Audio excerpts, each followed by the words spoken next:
Hello, welcome to Introspection with Jeff. This is a channel devoted to understanding and empowering yourself. I deal with substance. I want you to improve yourself in at least one factor every day, um, so that you can grow to be the best you can be. Today, I wanted to talk about cults. This is a brief this is a brief video. It's kind of an introduction video, kind of a teaser. Um, I want to create a fuller length documentary about this once I get upgraded, once I get the channels looked to be better, to be improved. I have a Kickstarter campaign about that called Jeff's Channel, GEOFFS channel. The fundraising goal is $2,616. So if you can go over to Kickstarter.com, that would be awesome. Um, I want to have a better background. I'm guessing a poster would be good. What it would pay for would be a better computer, better editing software, um, a better microphone, and a ring light. So the lighting, right now I just have here. I'll show you right now. Um, that's my light source right there, um, and it casts me in darkness quite a bit. Maybe I can fool around. Maybe you have suggestions. Uh, my channel is, in terms of lighting, is a blank slate, kind of like that wall back there. Um, all right, so I want to talk about cults. Now, I have a personal interest in this, actually a childhood interest in this. I could see it in connection with my interest in UFOs. At this point, I'm questioning the existence of UFOs, which is kind of it sounds funny when I say it, but um, I think that there's something to the phenomenon, but I'm not sure I'm not sure what it is. Let me tell you what I encountered as a child, reading about UFOs and watching documentaries and so forth. And keep in mind, I was reading adult books at the time. Um, there were, I suppose, two groups. There were the contactees, UFO contactees, which are clearly cult groups, cult in the negative term. Um, and then there were researchers who were wary of the impact, the bad mark that those cult groups could have on the research endeavor at large. However, I'm wondering about um, crossover traits, tendencies in both groups. Um, all right. I'll take UFO contactees first off because they're the easiest, the most um, straightforward. I was going to say obtuse. They're typically built around one central figure, without getting into names. um, Typically, the cult leader will have written a book or come out and publicly stated that he had been in contact with aliens.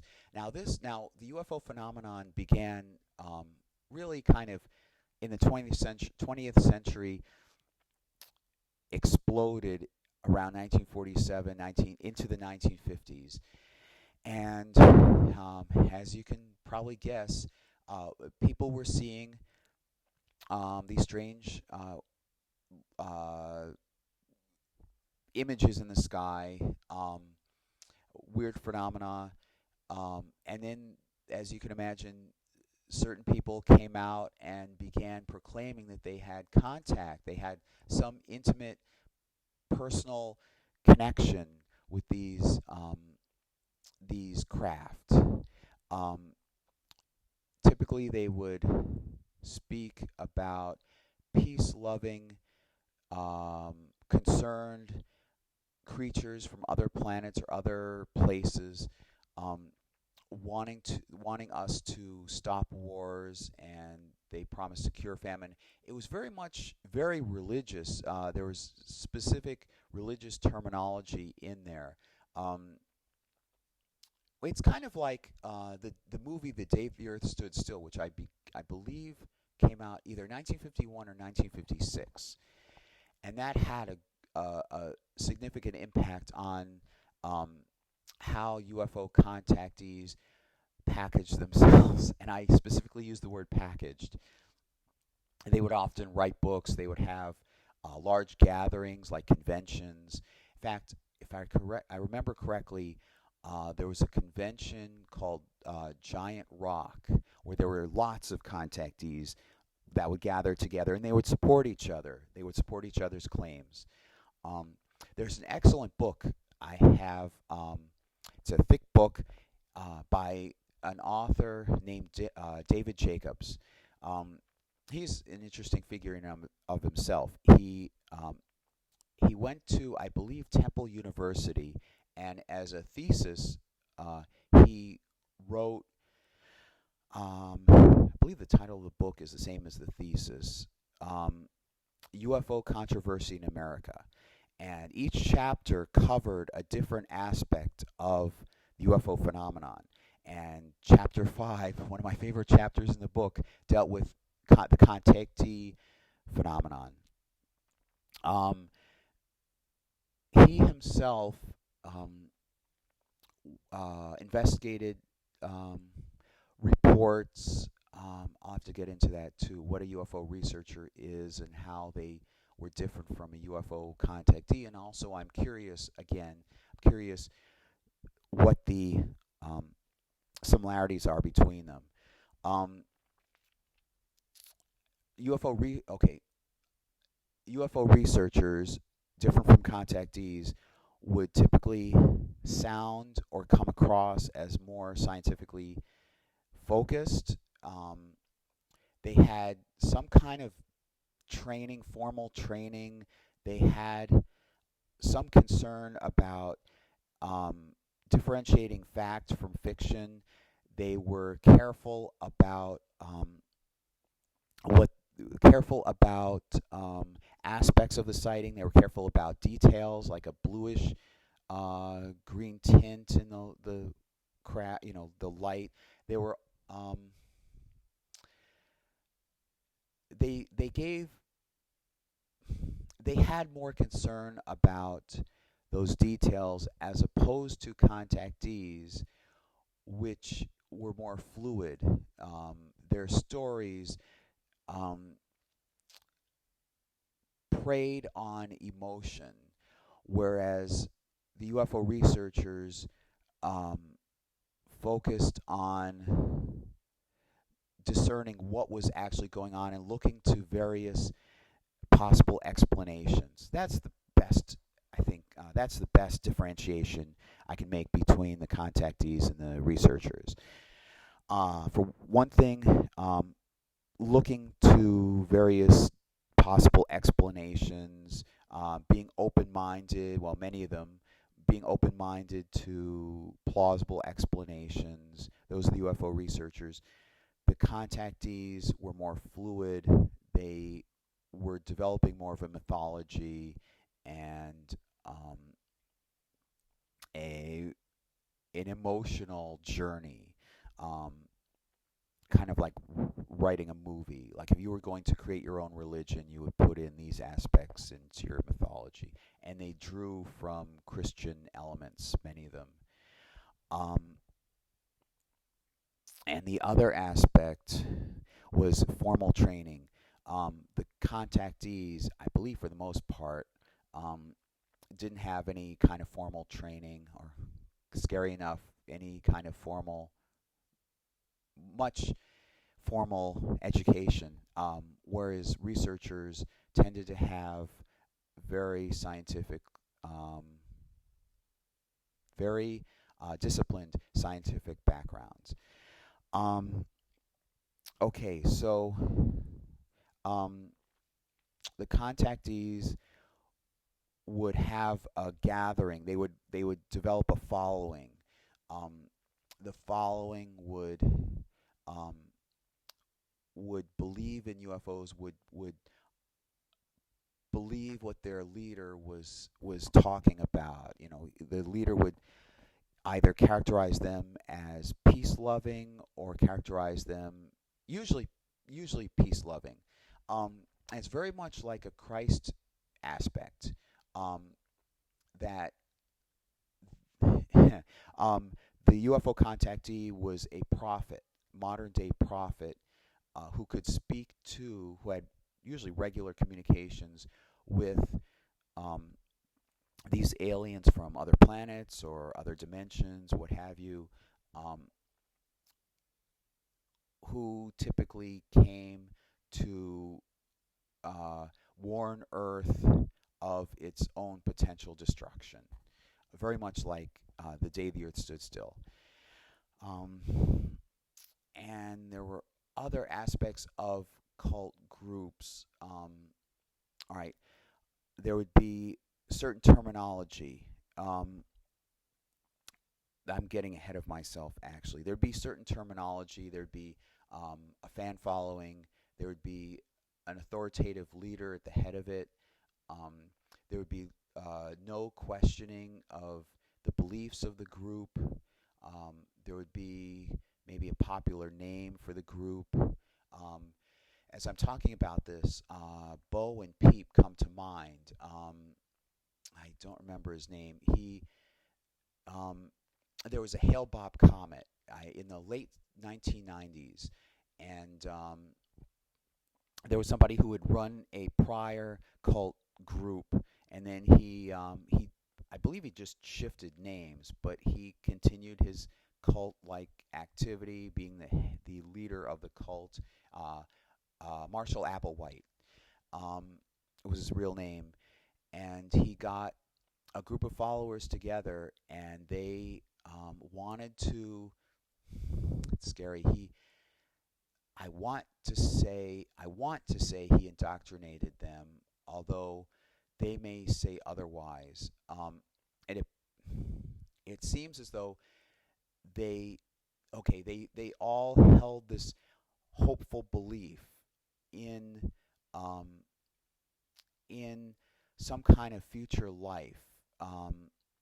So they committed, they all um, did that, um, and they filmed video of them saying goodbye to their loved ones and goodbye to everyone, and it was oddly so peaceful and tranquil.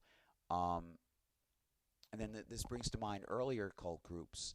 Um, there's one, it's nationally well known.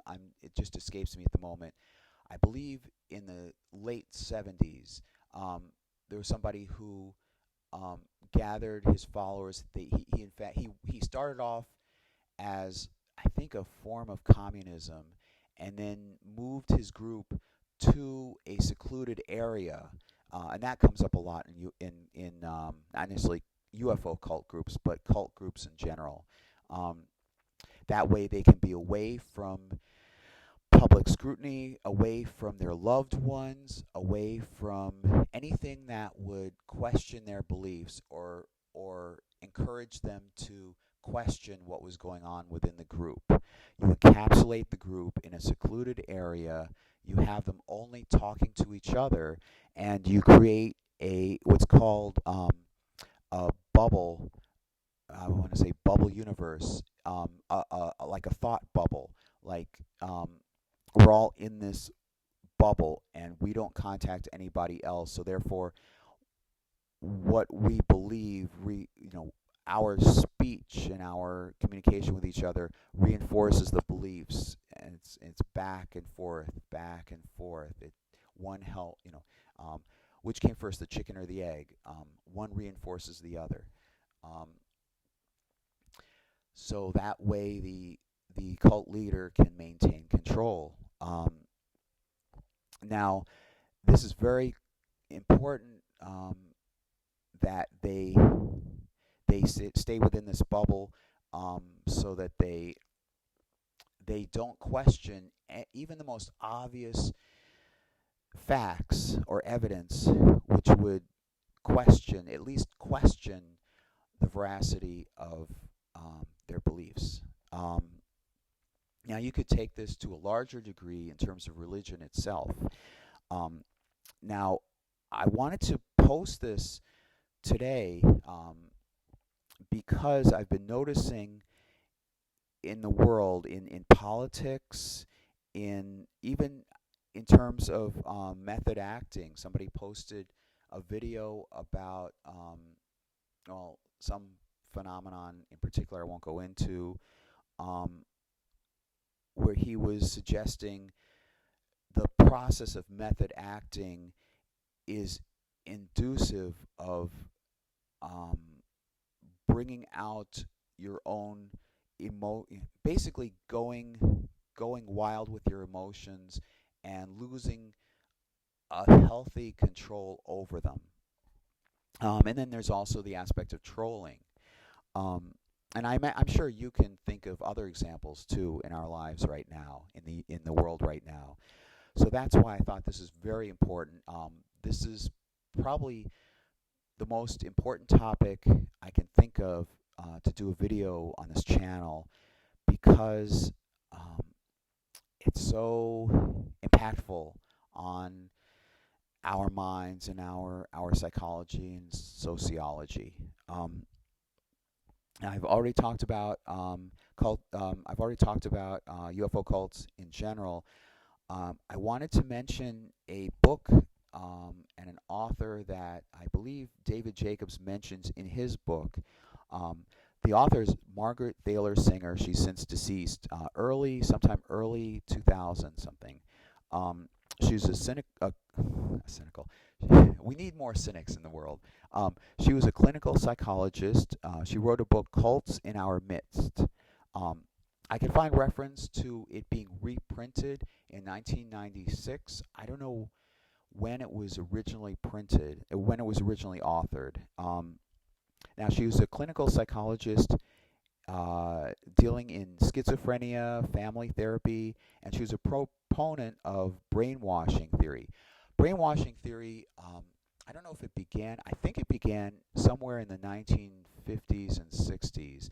The basic concept is that if you put a person in a certain environment and you do certain procedures, you can condition the person's mind to be washed and be then fed with propaganda or new belief systems. Um, they can be imprisoned, they can take on and do certain behaviors that they wouldn't normally um, enact, which is a scary thought. I believe it's linked with the Vietnam War, and there's a very famous movie. It's been since remade at least once, called The Manchurian Candidate, and that's exactly what brainwashing entails. In fact, it's explained in the movie. Somebody is captured. Basically, if you're interested in seeing the movie, somebody's captured during war. I believe it's the Korean War. I think it came out before Vietnam, so it would have been the Korean War. He's captured.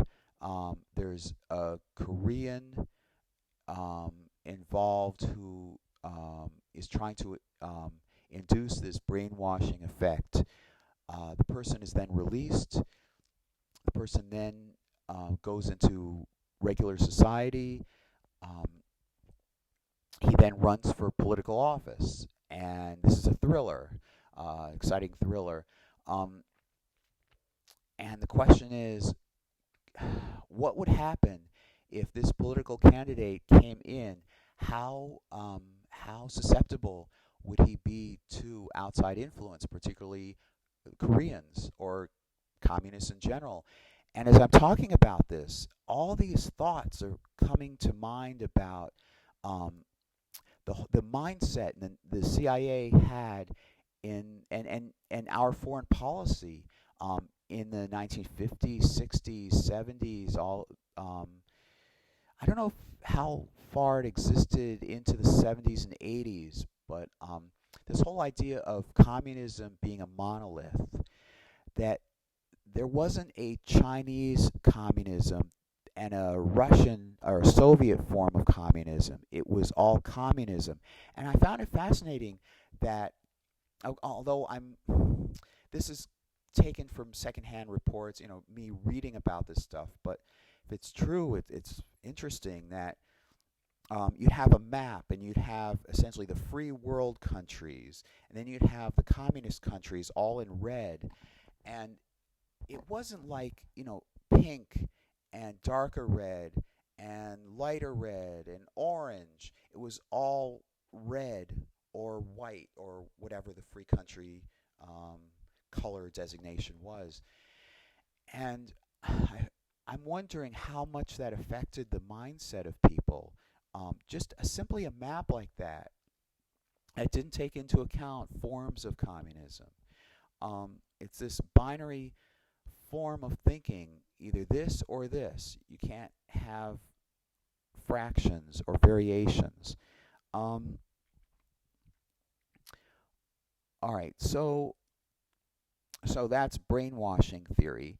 All right, I will take this further and develop a documentary. Hopefully, I can be able to develop a documentary. Hope you had a good, happy New Year.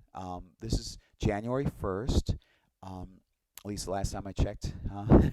Yesterday was the 31st, so this should be the 1st. Blah, blah, blah. I will use the iMovie editing software I have. I will experiment with it. Maybe I can get it to work more efficiently, more effectively for me. And I will produce more documentaries, more longer length documentaries, more involving documentaries. I want to talk about cults as a topic. I want to talk about the Dramatica theory that applies psychological principles to the structure of movie making, the structure of film, and narrative art in general. I also want to talk about this may or may not factor into the scope of this channel, which is really self-improvement and mental health, and self-assessment. I do really want to post a video about the Jewish Bible and a fascinating theory as to why it's patterned and structured the way it is. Maybe that will fit into this channel, maybe not. Tell me below if you'd like to watch something like that. All right, so this being the new year, I've revamped my channel a little bit. You may have noticed my opening greeting. I'm going to start off with and make a mainstay for this channel. And I'd like to leave you with an ending quest as I endeavor to for every video on this channel. For this episode, I want you to think of a belief that you hold and think about what evidence there is for that belief and why do you believe it. And I'd also like to close off with something I'm introducing for every video on this channel. That's to find your hand in the universe. There's a person who's now deceased, Stan Tenen. He has a mathematical and scientific background.